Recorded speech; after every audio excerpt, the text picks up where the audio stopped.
Falar sobre saúde emocional para mim é um privilégio e também uma questão de missão. Eu sempre falo assim, que trabalhar com o Dr. Augusto Cury é uma verdadeira conquista, porque mudou a minha maneira de me ver, mudou a maneira como eu penso, a maneira como eu ajo, e principalmente me fez enxergar a necessidade de levarmos essas questões para outras pessoas. Então, quando eu vejo assim, o envolvimento da Fernanda, de toda a equipe, né, o prefeito, todo mundo, a Heloíse, que de uma maneira tão simpática acompanhou todo esse processo aí dentro da Câmara Municipal, né, e faz essa questão acontecer, a gente vê a importância que as pessoas vão dando na questão da saúde emocional.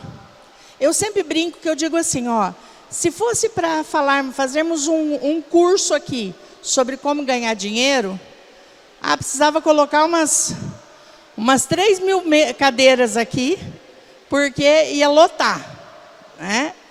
Mas a saúde emocional é muito mais valiosa que fazer dinheiro.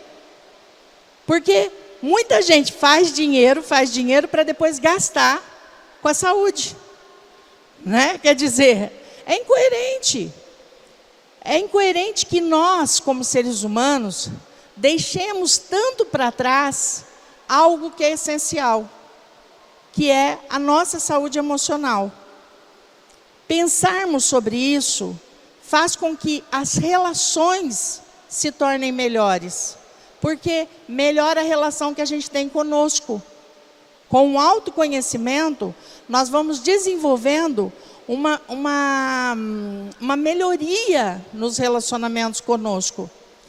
Grande parte do que a gente vê na nossa sociedade, em termos de violência, em termos de atrito, em termos de mortes, homicídios, ocorre porque o ser humano aqui dentro não está sabendo lidar com as suas emoções.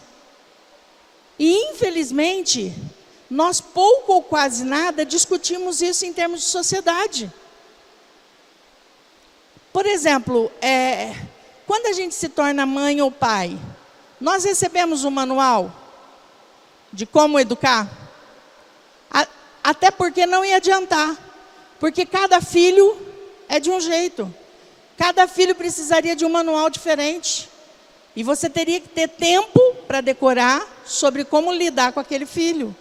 E você vai aprendendo no processo, né? Então, a importância de aprendermos minimamente questões básicas para que possamos nos desenvolver e possamos oferecer para o outro o melhor de nós. Porque nós só podemos dar aquilo que temos. Não dá para você dar para o outro aquilo que você não conseguiu construir dentro de si.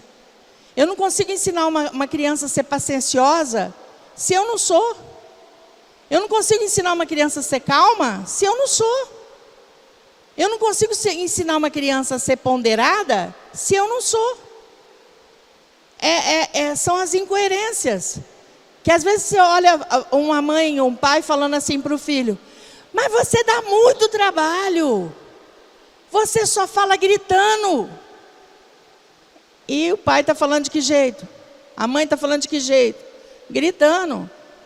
Ou seja, o ambiente faz as crianças.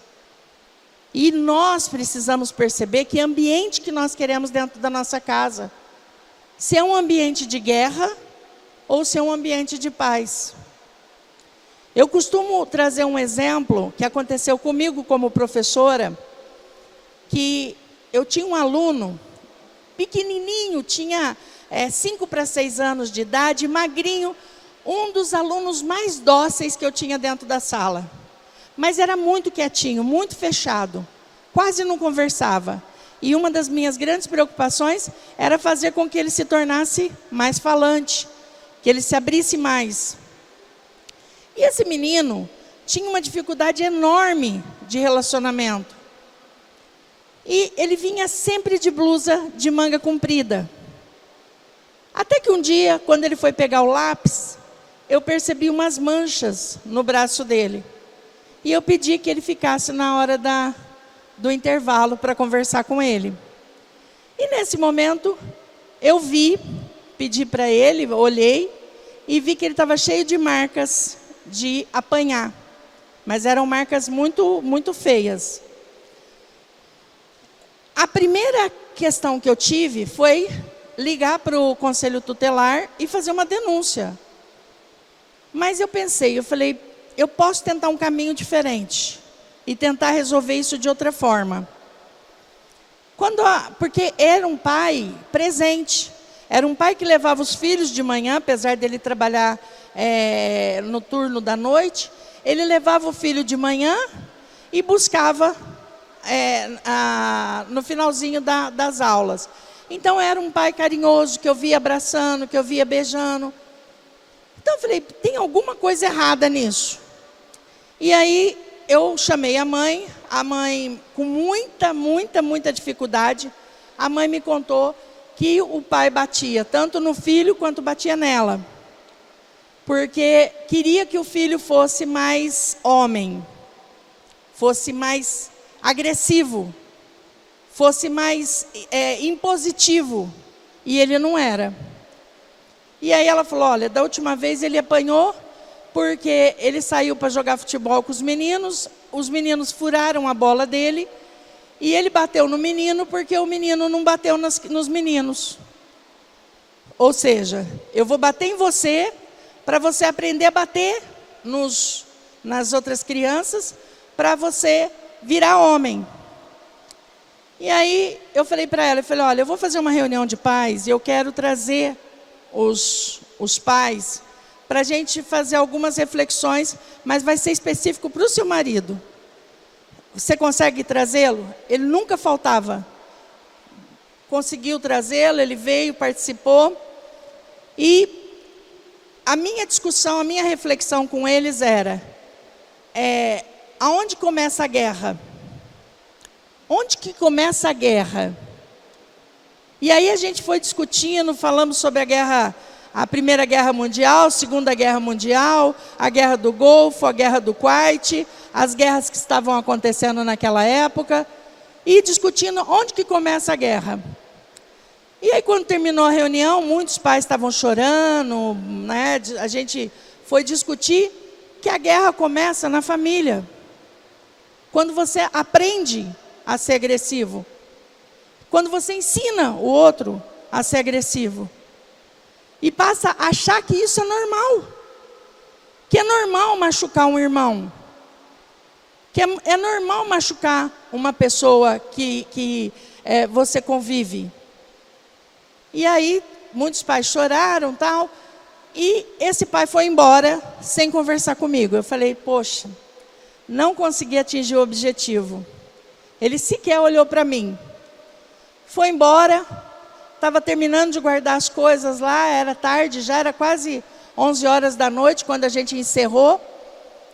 Daí a pouco vem esse homem correndo.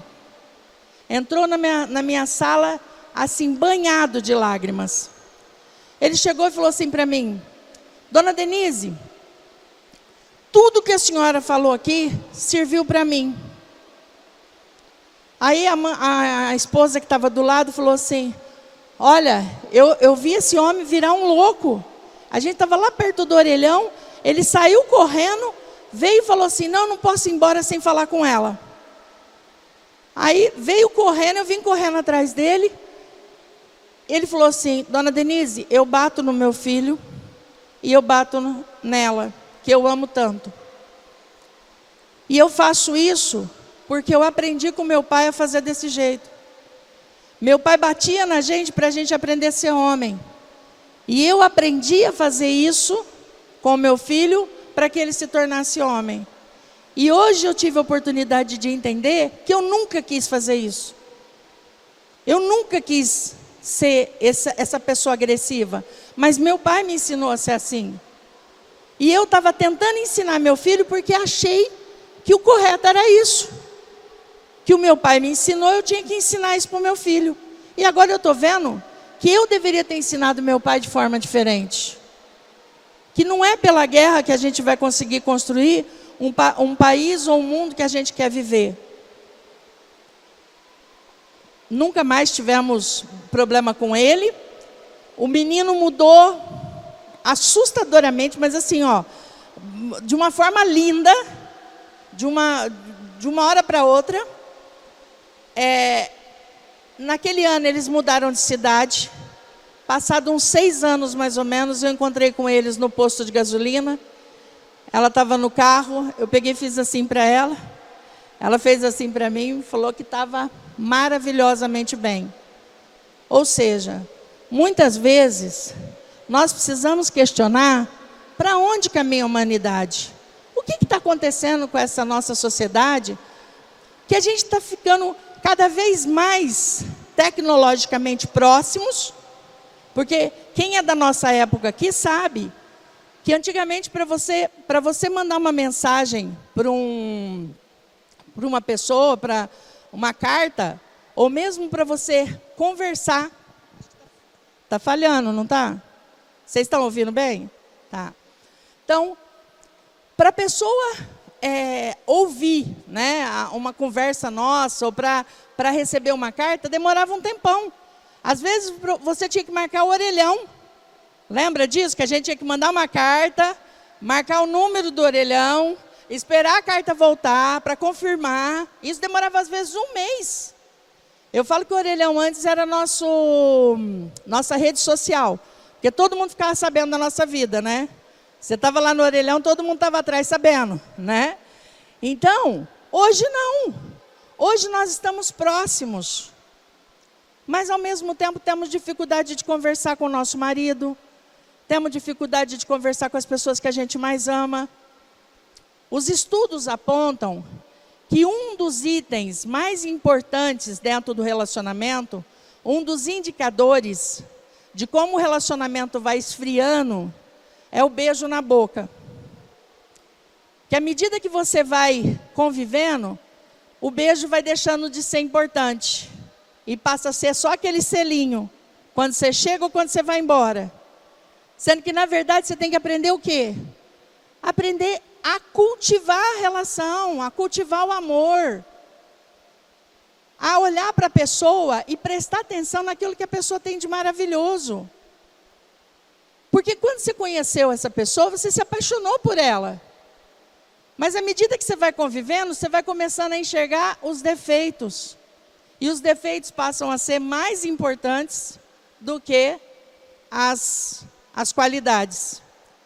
Né? E aí, esses defeitos passam a falar mais alto. E aquela pessoa que você começava a admirar no relacionamento, você começa a ter ranço.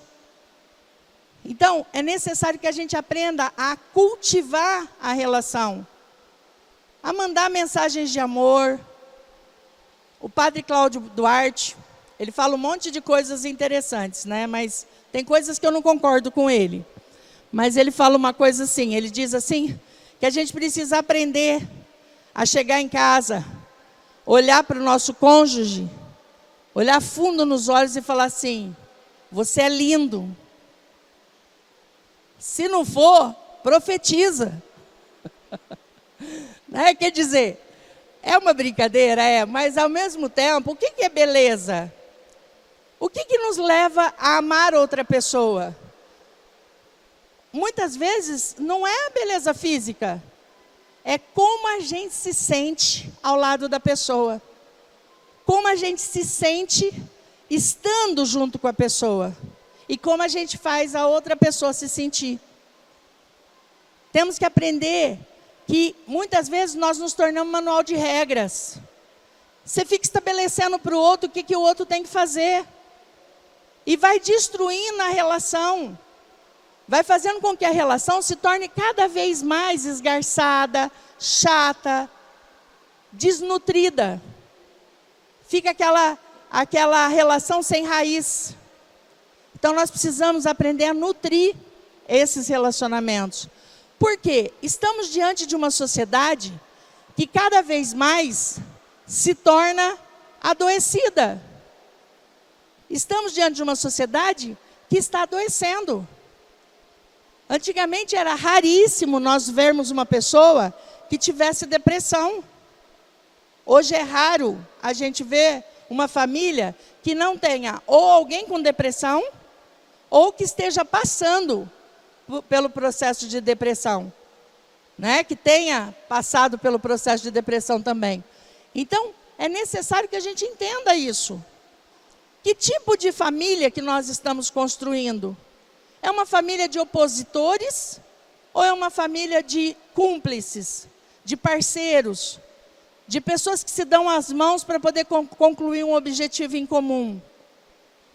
Porque muitas vezes a gente percebe que há luta dentro das casas, ao passo que deveria ter amor. O autoconhecimento nos ajuda a compreender um pouquinho sobre isso, aprender a nos automapearmos, a estabelecer as características que nós temos, que são saudáveis, são maravilhosas e precisam ser expandidas, e as características que nós temos que precisam ser contraídas, que por serem muito ruins, precisam ser trabalhadas. Mas, na maior parte das vezes, a gente sequer presta atenção nisso. Nós não nos damos conta do impacto dessas características na relação com o outro. Eu quero que vocês me falem com bastante sinceridade. Vocês se casariam com vocês mesmos? Às vezes, algumas pessoas levantam a mão. E aí eu falo assim, ó, esses heróis, essas heroínas que levantaram a mão, né?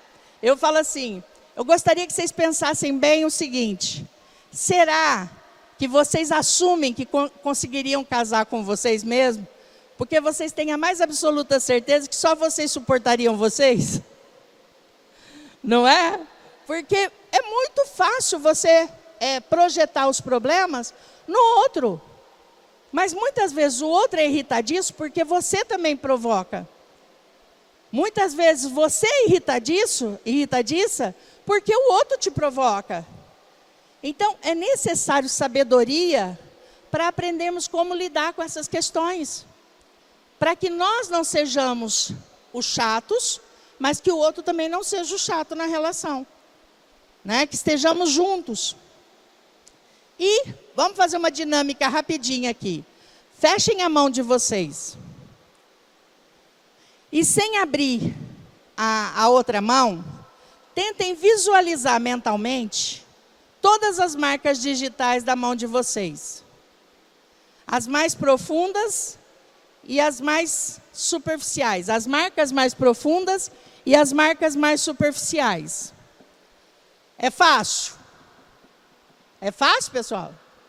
Não, né? Então, podem abrir a mão. Mas, de maneira geral, a gente não fala assim, ó, conheço meu marido,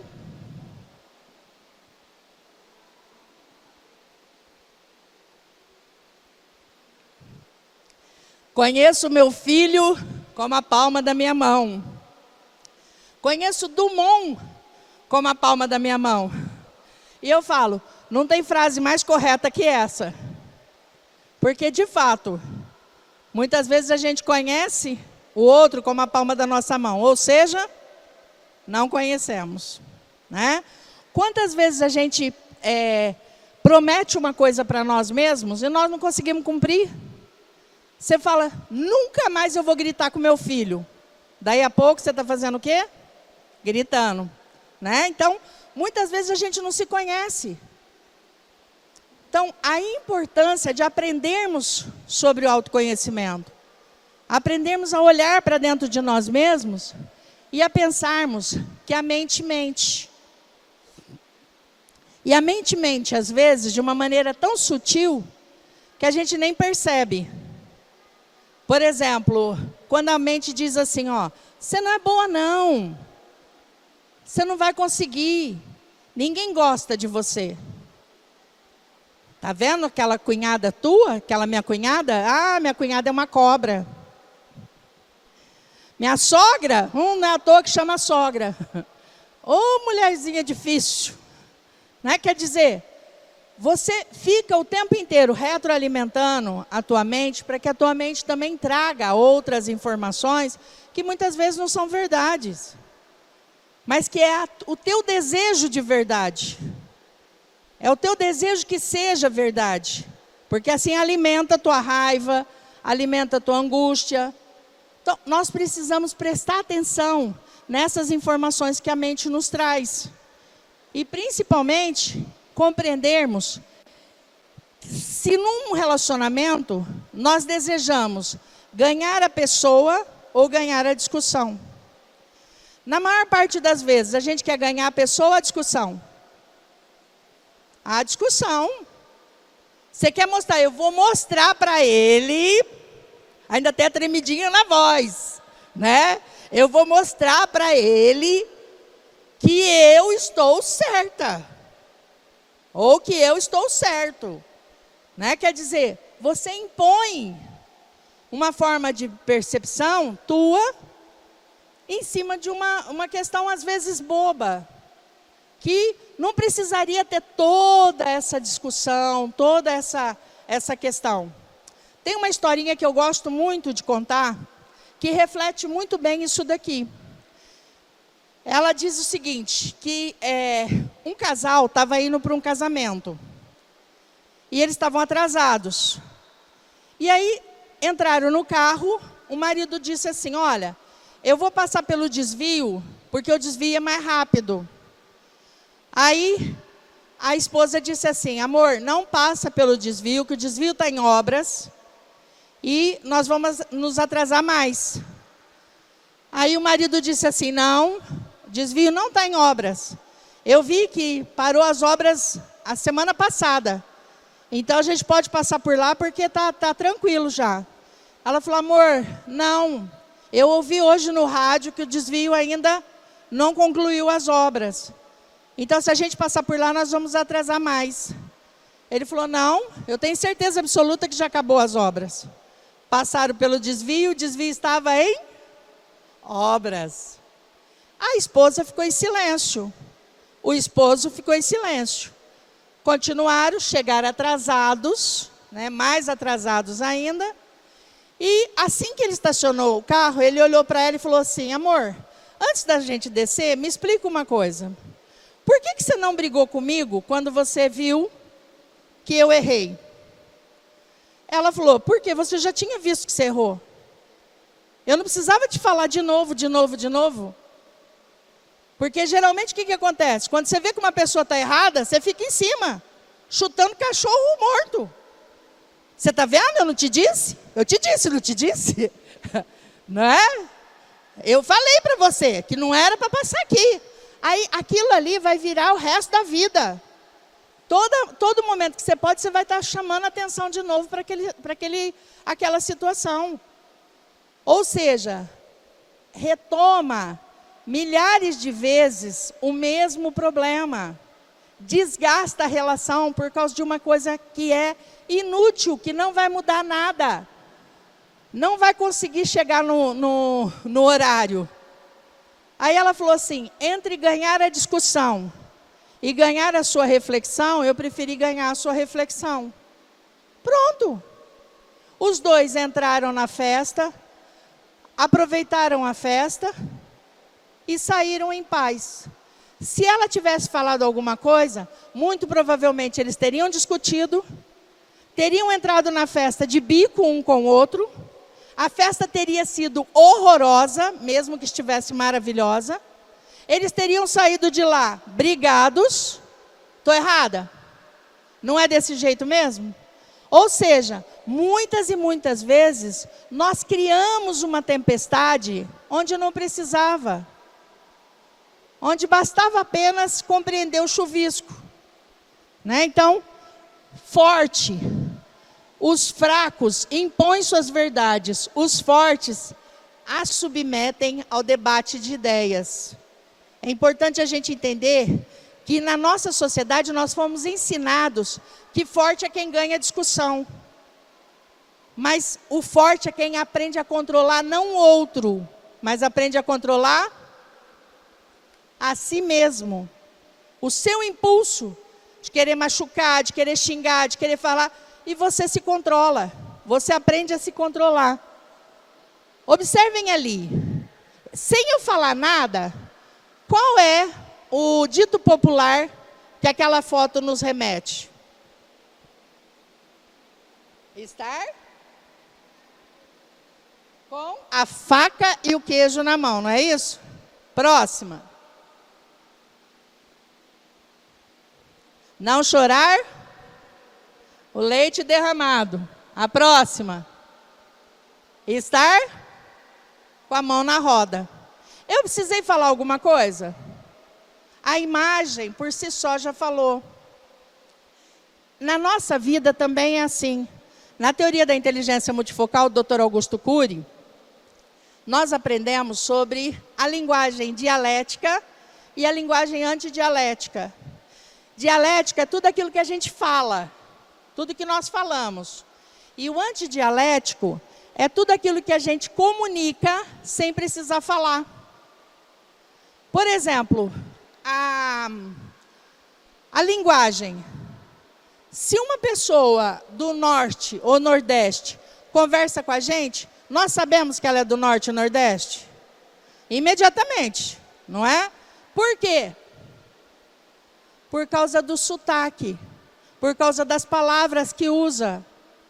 Não é necessariamente pela palavra, é pelo sotaque, pelo jeito de falar. E aí é interessante pensarmos o seguinte: todos nós temos o mesmo sistema fonatório. Temos a mesma estrutura, a laringe, as cordas vocais. Por que o norte fala de um jeito, o sul fala de outro? Algumas cidades aqui da região têm um sotaque diferente. Por que isso acontece? Nós temos um sotaque diferente. Se a gente chega lá no norte e nordeste, imediatamente eles sabem que nós somos paulistas, que nós somos paulistanos. E por que isso acontece? Porque o sotaque é cultural, é ambiental. Nós aprendemos isso com as pessoas que estão ao nosso redor.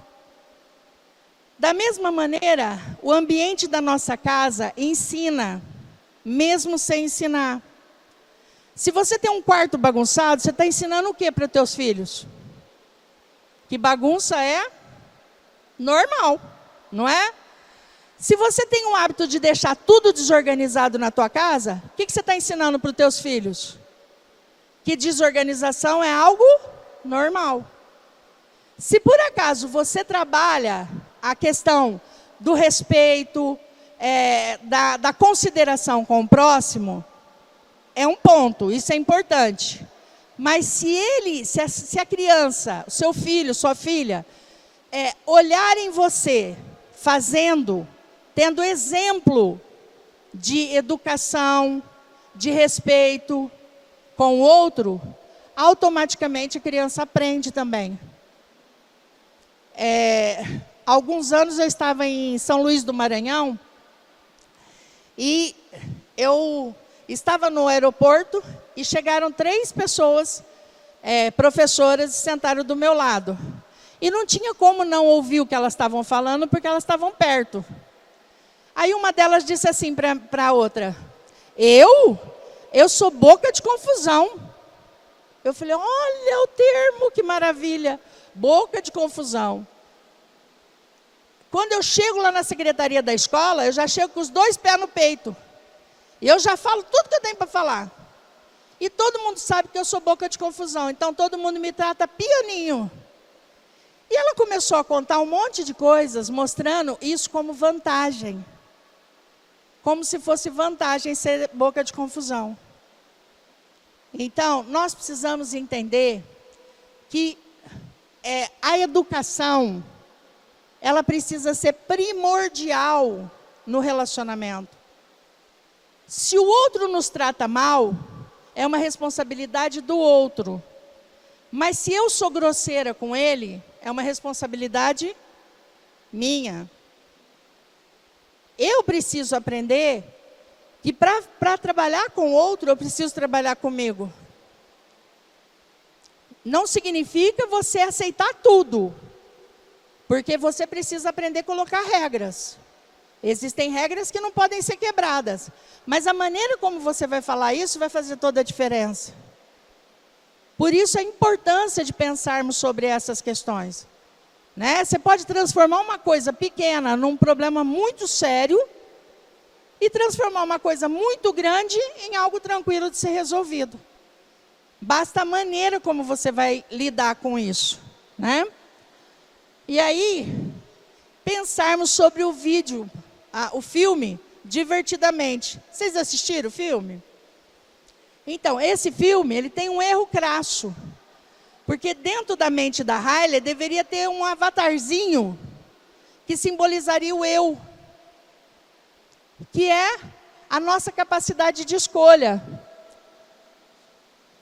Deixa eu colocar aqui, já volto já. Que é a nossa capacidade de escolha. O eu, na nossa mente, é a nossa capacidade de decisão. É aprendermos que se a gente se deixa levar pelos impulsos, não somos nós que estamos no controle, é o impulso. Se a gente se deixa levar pela raiva, não somos nós que estamos no controle, é a raiva. Sendo que nós devemos aprender a estar no controle. Quando você está com muita raiva, o teu eu tem que saber falar assim, ó, vai adiantar? Vai adiantar você fazer isso? Ou vai complicar a situação? Você pode fazer de outro jeito? É um diálogo que você tem que ter com você mesma. É um bate-papo que você tem que aprender a ter com você mesma. Principalmente para entendermos que existe uma violência que vem antes da violência, qualquer que seja. Denise, meu filho briga demais comigo. Meu filho é grosseiro comigo. Com certeza, seu filho não está se sentindo pertencente à família. Não está se sentindo pertencente àquele momento familiar. E quando eu falo pertencente, não é aquela criança que manda no pai e na mãe, não. É aquela criança que sabe da autoridade. Mas sabe que não há na família autoritarismo. Autoritarismo era o que aquele pai fazia com o filho, quando ele impunha a vontade dele sobre o filho. Você vai ter que agir desse jeito. E a autoridade passou a ser quando ele passou a conduzir o filho a pensar sobre o que o filho deveria se comportar. É você aprender a trazer o filho para perto de si. É fazer o filho se sentir pertencente. Sentimento de pertencença é o sentimento de fazer parte de algo. De uma família, de uma equipe, de um grupo, de uma história. Quer seja o marido, quer seja a esposa, quer seja o filho. Todos deveriam se sentir parte de uma história. Parte de uma família. Parte de um grupo. É isso que faz com que a gente se sinta acolhido, amado. Eu atendia, como psicanalista, atendia uma mãe, que ela dizia assim para mim, ó, Denise, lá em casa a gente não sai para jantar se não for os lugares onde meu filho quer. E aí, demorei muito tempo para levá-la a entender o seguinte, que não é o lugar onde o filho quer. É o lugar onde a família decidiu que vai. Porque a negociação tem que envolver todos. Ah, mas meu filho quer ir? Quer, mas precisamos ver se todos estão dentro dessa percepção. Se todos querem, essas questões precisam ser negociadas. Isso é autoridade, não é autoritarismo. Em falar assim, ó, não vai, pronto e acabou. Né? É você saber negociar. saber dar a dimensão. Eu sempre falo o seguinte, que o rio, sem as margens que o conduz, pode ser qualquer coisa, menos rio. O que caracteriza o rio são as margens, são os limites. É importante que a gente aprenda a dar limites para os nossos filhos. Mas para dar limite para os nossos filhos, nós precisamos dar limite para quem primeiro? Para nós primeiro. Nós só podemos dar para o outro aquilo que temos. Então, para educar um filho, eu preciso aprender a me educar. Para ser acolhedor com o filho, eu preciso aprender a ser acolhedor.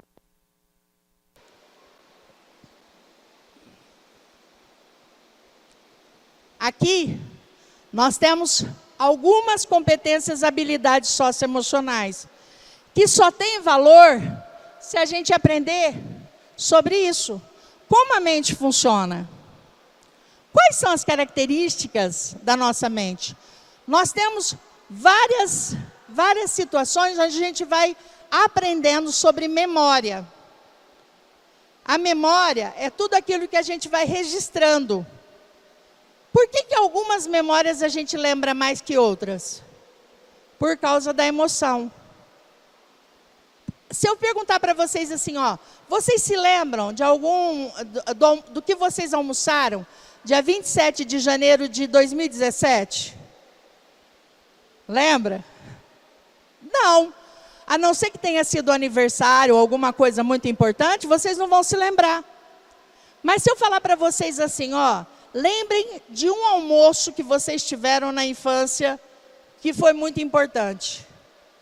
Mesmo que esteja a muito tempo de distância, vocês vão se lembrar às vezes com riqueza de detalhes.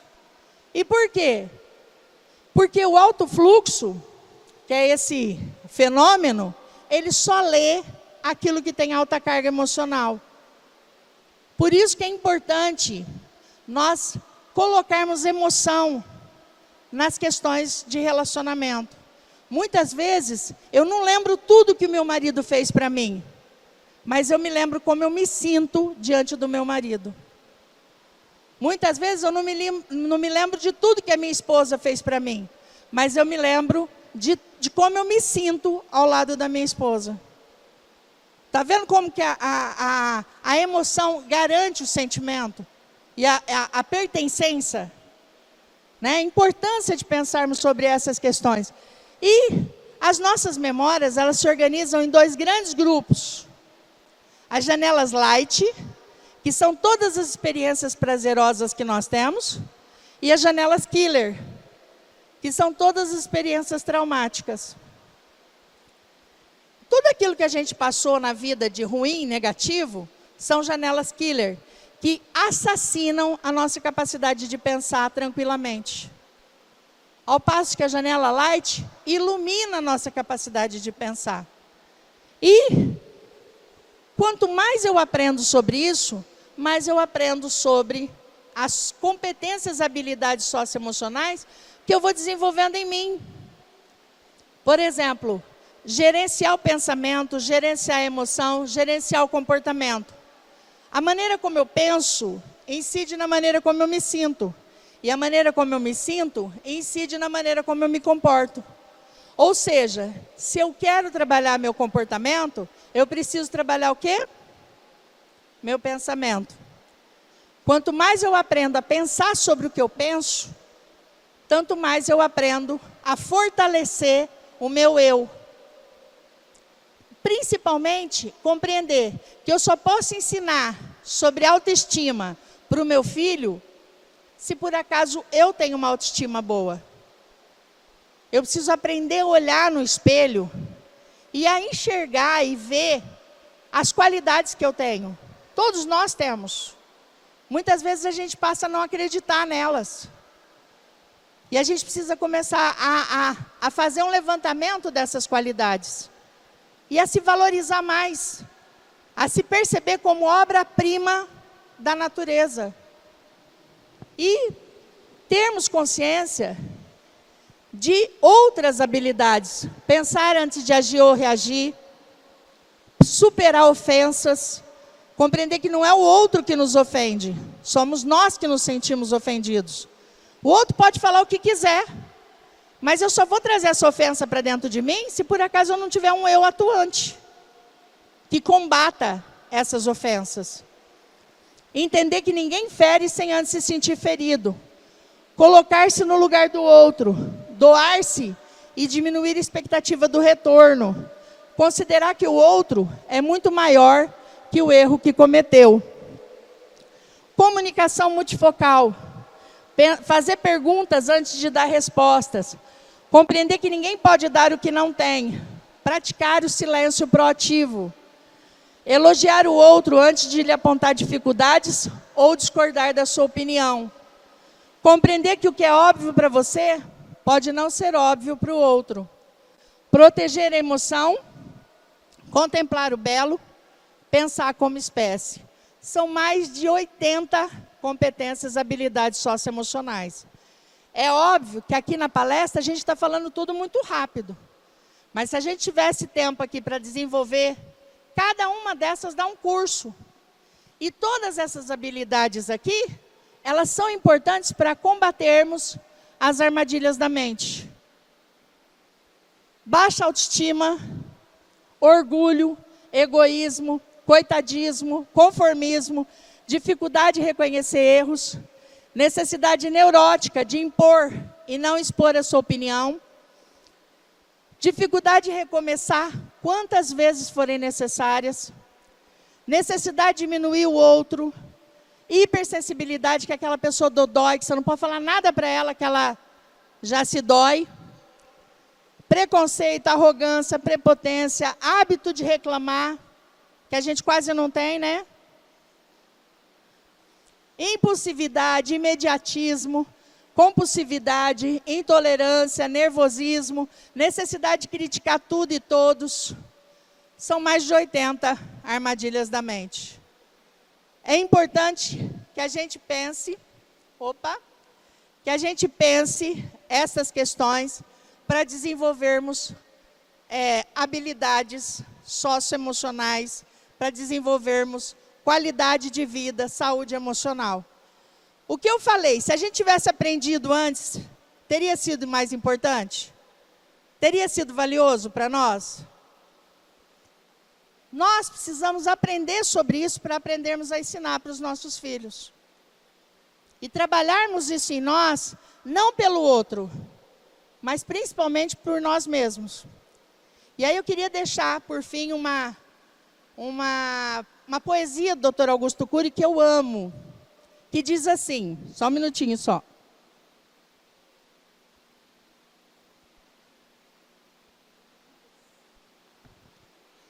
Tudo que o dinheiro pode comprar é barato demais. O dinheiro compra o bilhete da festa, mas não compra diversão. O dinheiro compra uma mesa farta, mas não compra uma saúde perfeita para usufruir dela. O dinheiro pode comprar vestidos caríssimos, roupas maravilhosas, mas não compra um corpo perfeito para você poder usá-lo. O dinheiro pode comprar joias, presentes caríssimos, mas não compra o amor da pessoa que você ama. O dinheiro pode comprar presentes caros, viagens maravilhosas, mas não compra o amor dos filhos de vocês.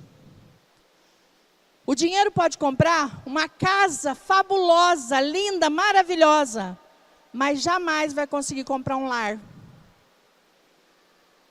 Tudo que o dinheiro pode comprar é barato demais. Caro, o que de fato tem valor e precisa ser valorizado por nós, é tudo que o dinheiro jamais vai conseguir comprar. Em especial, o amor que nos une. Muito, muito, muito grata.